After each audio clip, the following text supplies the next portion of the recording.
বিপুল আসনে সারা বাংলাদেশে সরকার গঠনের পথে এই প্রথম মুহূর্তে উপজেলা সভাপতি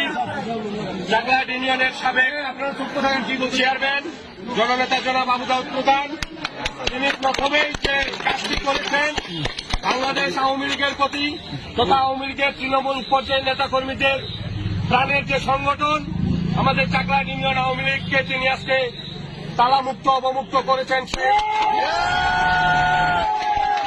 যারা এই দেশটাকে পাকিস্তান বানাতে চেয়েছিল, যারা বাংলাদেশের স্বাধীনতার পক্ষের প্রতিটি দলকে নিশ্চিহ্ন করার চিন্তা ভাবনা করে বাড়িতে অফিসে হামলা করে বন্ধ করে রেখেছিল, সেই অফিস আজকে প্রথমেই তিনি জাগলাট ইউনিয়ন আওয়ামী লীগ অফিস অবমুক্ত করলেন। জাগলাট ইউনিয়ন আওয়ামী লীগ সহ সকল অঙ্গ সহযোগী সংগঠনের পক্ষ থেকে দিনের কাছে আমরা কৃতজ্ঞতা প্রকাশ করছি। সেই সাথে আগামী দিনে যে কোনো মিছিল, মিটিং, আন্দোলন, সংগ্রাম, স্বাধীনতার সপক্ষের সকল উন্নয়নের ক্ষেত্রে আমরা না আওয়ামী লীগ, না বিএনপি, না জাতীয় পার্টি সকলে ঐক্যবদ্ধ হয়ে স্বাধীনতা বিরোধীদের পক্ষে থাকবো এবং ঐক্যবদ্ধের ভিত্তিতে